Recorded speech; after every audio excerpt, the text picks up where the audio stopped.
शेर और चूहे की कहानी। एक बार की बात है कि एक जंगल में जंगल का राजा शेर और चूहा रहा करते थे। एक बार जब शेर गहरी नींद में सो रहा था तब एक चूहा बिल से निकलकर शेर के ऊपर उछल कूद करने लगा। चूहे के इस तरह उछल कूद करने से शेर की नींद खुल गई और शेर ने चूहे को पकड़ लिया। शेर द्वारा चूहे के पकड़े जाने के बाद चूहा बहुत ही ज्यादा डर गया।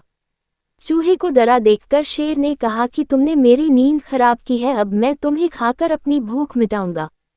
अपने को असहाय देखकर चूहे ने कहा कि हे जंगल के राजा, मुझ छोटे से प्राणी को खाने से आपकी भूख नहीं मिटेगी, आप मुझे मत खाए। हे शेर राजा, मैं विनती करता हूँ कि आप मुझे छोड़ दो, यदि कभी आपके ऊपर कभी कोई मुसीबत आती है तो मैं आपकी मदद कर सकता हूँ। ये सुनकर शेर हंसने लगा। तुम तो बहुत छोटे हो, तुम क्या मेरी मदद करोगे? तुम्हारे विनती करने पर चलो आज तो मैं तुम्हें छोड़ देता हूँ, लेकिन अगली बार ऐसा करने पर मैं तुम्हें नहीं छोड़ूंगा। ये कहकर शेर ने चूहे को छोड़ दिया। कुछ दिन के बाद जब शेर खाने की तलाश में जंगल में भटक रहा था तो तभी शेर एक शिकारी द्वारा फैलाए गए जाल में फंस गया। शेर अपने आप को छुड़ाने के लिए बहुत प्रयास करने लगा, लेकिन अपने आप नहीं छुड़ा पाया। इसके कुछ देर बाद शेर जोर जोर से दहाड़ मारने लगा। शेर की दहाड़ सुनकर चूहा वहां आ गया।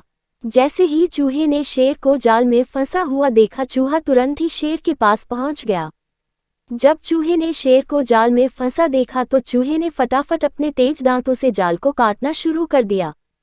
कुछ देर के बाद चूहे ने पूरा जाल काट दिया। जाल काटने के बाद शेर आजाद हो गया। चूहे की इस मदद से शेर बहुत ही भावुक हो गया।